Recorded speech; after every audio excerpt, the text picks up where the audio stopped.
جی، عام آدمی کے لیے جو اس کا امپیکٹ ہے یا فائدہ ہے یا نقصان ہے، نمبر ون کہ عام آدمی کو یہ سمجھنا چاہیے کہ جب شرح سود بڑھتی ہے تو اس کا مطلب ہے مہنگائی کی شرح بڑھ رہی ہے۔ اچھا۔ سو عام آدمی کے اخراجات بڑھ رہے ہیں، اور اس کو ایک ہم کہتے ہیں کہ پیسے کی سپلائی کو کم کرنے کے لیے شرح سود بڑھائی جاتی ہے۔ ٹھیک۔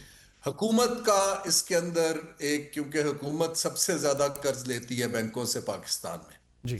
سو حکومت کا جو شرح سود ہے پے کرنے کا واپس جائے گا، بڑھ جائے گا۔ اس سے ان کا بجٹ کا خسارہ بڑھے گا، بجٹ کا خسارہ بڑھے گا تو پھر عام آدمی کے اوپر پریشر پڑے گا انڈائریکٹ ٹیکسیشن کی بنا پہ۔ ٹھیک۔ اچھا۔ سو آپ کے جو کنزمپشن پاور ہے جی۔ یا استطاعت ہے آپ کا مہینے کا بجٹ بنانے کی، یہ اس کے اندر ایک سگنیفیکنٹ ڈینٹ پڑتا ہے۔ ٹھیک ہے جی۔ بالکل ٹھیک۔ اچھا مجھے بزنسز جو ہیں ان کے لیے کاسٹ آف ڈوئنگ بزنس، جو خاص طور پہ قرض لیتے ہیں بزنس، چاہے شارٹ ٹرم لیں چاہے لانگ ٹرم لیں، ان کے لیے ان کا جو قرض کی کاسٹ بڑھ جائے گی تو بزنس کی کمپیٹیونیس جو ہے اپنے باقی ممالک سے، خاص طور پہ ایکسپورٹرز کی، اس کے اوپر امپیکٹ آئے گا۔